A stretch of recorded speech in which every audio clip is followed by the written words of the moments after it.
Okay, let's just jump right in. We all have them. Walls. Sure. In our homes, in our offices, and they're just blank. And the art we pick to fill them, well, it says a lot about us. It really does. It's like a snapshot of our inner personality. And sometimes, let's be honest, that inner personality is a little bit weird. Yes, and that weirdness, that's what we're talking about today. It's a goldmine for digital creators.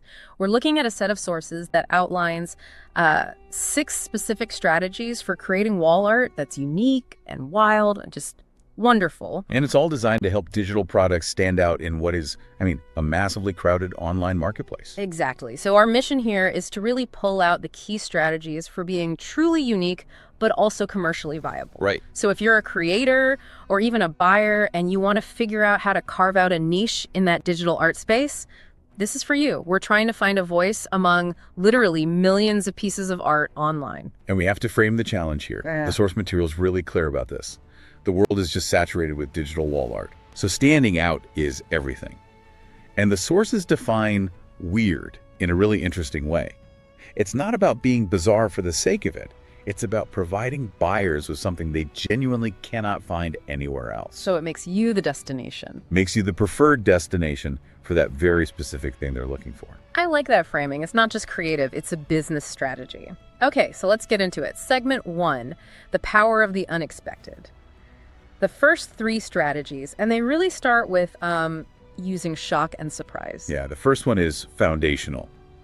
Use contrast to your advantage. To your absolute advantage. And this is all about twisting what's familiar. The sources point out that the art space is full of these, comforting tropes. The tranquil forest. The tranquil forest, the cute stuffed animal, the live, laugh, love sign. Oh, that sign. And the key is to take that familiarity and just introduce a little bit of chaos. Exactly. So you take that tranquil forest by a lake, but in the reflection, the forest is on fire.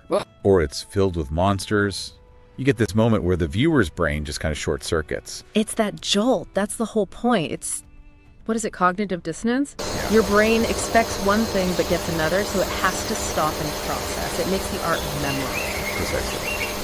And that's what moves it beyond just being simple decor. Something that just highlights the sofa. Right. This makes the art itself the statement piece, the thing people talk about. But, okay, let me ask you this.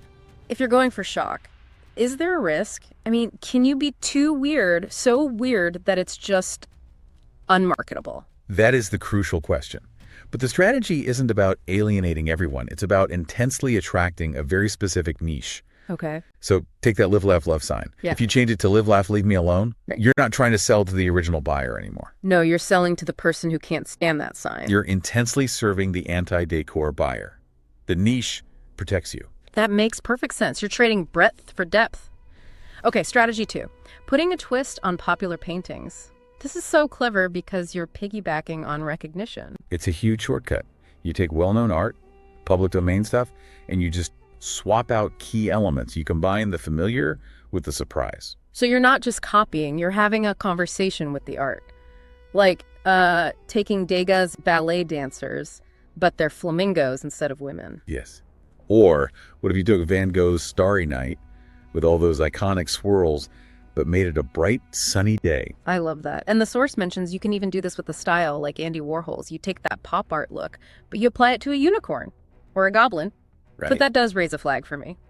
What about copyright? Are you playing with fire there? Where's the line between an homage and just theft? That's why the source is careful to emphasize popular paintings, which usually means public domain, or a style that's now just, part of the culture. So stick with the Mona Lisa, not something from last year. Exactly. The twist has to be transformative, but for the safest bet, you stick to the classics. It's a low-risk way to get instant cultural relevance. Understood. Okay, let's move to strategy 3, which is about using emotions as inspiration, but taking them to a really expressionistic place. Yeah, this is about translating an abstract feeling into a super specific visual concept. So expressionistic art is all about showing the internal world on the outside. So anger isn't just a frowny face. No. Anger is a fantastic monster with fangs and claws leaping off the canvas. And sadness could be, what, a drooping flower? A drooping flower with big sad eyes that are literally leaking crystal teardrops. You have to be able to feel the art. And happiness could be something totally bizarre, like a line of tap dancing bunnies. The more specific you get, the more unique it is. And the more it carves out its own little niche in the market. Okay, so that covers those first three conceptual ideas. Right. And now we can pivot a bit to connect that inspiration to what's actually happening in the real world, trends and marketability. This brings us to strategy 4, getting inspired by interior decor trends. This is so smart because the niches are already defined for you. They're pre-segmented markets. We're Yeah. talking about huge movements like cottagecore, art deco, goth. Dark academia, steampunk. Exactly.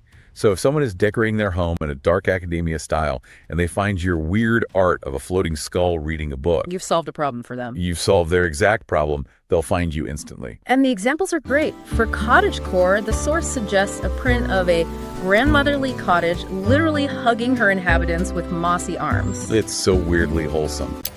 Or for steampunk, a dog or a cat made entirely out of watch parts and gears. You're respecting the style, but adding that weird twist. And here's the detail that really brings it into today. The source says you can let your imagination run wild, or you can give a general prompt to an AI image creator and see what you get. That's a huge point. AI is an ideation tool. It lets you rapidly test out thousands of weird combinations within a trend. It just accelerates that discovery process. You can find that sweet spot between familiar trend and totally unseen weirdness so much faster. Okay, moving to strategy 5. Get wild with nature. We all know nature is a huge inspiration, but the market is flooded with, pretty waterfalls. It's totally oversaturated. So Yeah. to stand out, you have to start with that popular setting and then disrupt it. Make it unsettling or surprising. The examples are unforgettable, like flowers, but they have eyeballs as their centers. And ears as petals. So unsettling. It's still beautiful, but there's this element of surveillance. Or imagine a beautiful sunset, but the sky is full of fire-breathing dragons. The goal is to just maximize the visual impact by breaking that expectation of tranquility. And finally, strategy 6, which is maybe the most practical one. Make it personalized. This is so crucial for sales. It is. Even the weirdest designs can be customized. Yeah. And personalization creates such a strong emotional connection. So how does that work for digital products? Well, say you have that steampunk dog art. You let the buyer fill in a form with their own pet's name, and you add it to a little engraved collar in the image. Oh, that's smart. Or they could upload a photo to be integrated somehow. Or just add a name or a date for a GIF. Exactly. It takes a piece of art from being a mass market novelty to being something deeply personal and bespoke, even if it's a monster or a tap dancing bunny. Okay, so we have the 6 strategies for creating the art, but that's just the beginning of actually running a business, right? So let's talk about scaling this creativity. Right. This is the bigger picture. The biggest commercial benefit of creating one amazing, weird image is that you can put it on just about anything. It's the ultimate time saver. You put all your creative energy into that one perfect image. And then you multiply its use across dozens of products. You maximize the return on that initial effort.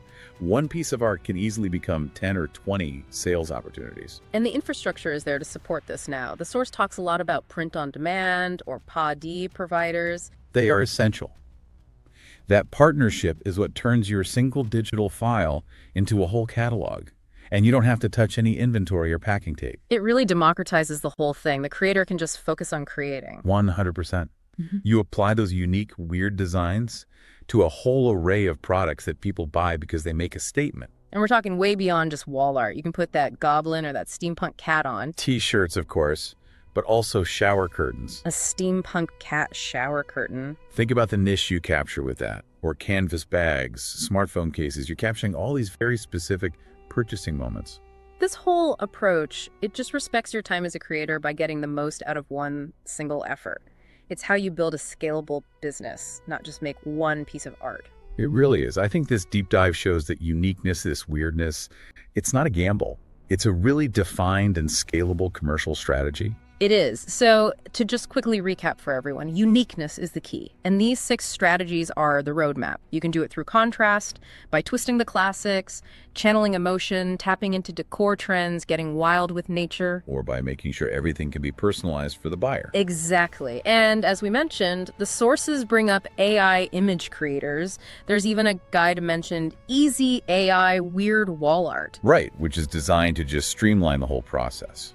And that really brings us to the biggest challenge for creators today, doesn't it? As these AI tools get more and more powerful, the barrier to entry for making good art just plummets. It does, which raises a really important question for you, the learner. When an AI can spit out 100 versions of a fire-breathing dragon sunset in a minute, does our very definition of weird and unique need to evolve even faster just to keep genuine human creativity competitive? That's the question. What makes your piece the one people want when mass-produced weirdness is just a click away? Is it the human prompt? Is it the curation? Something to think about as you explore the line between the beautiful, the unsettling, and the profitable.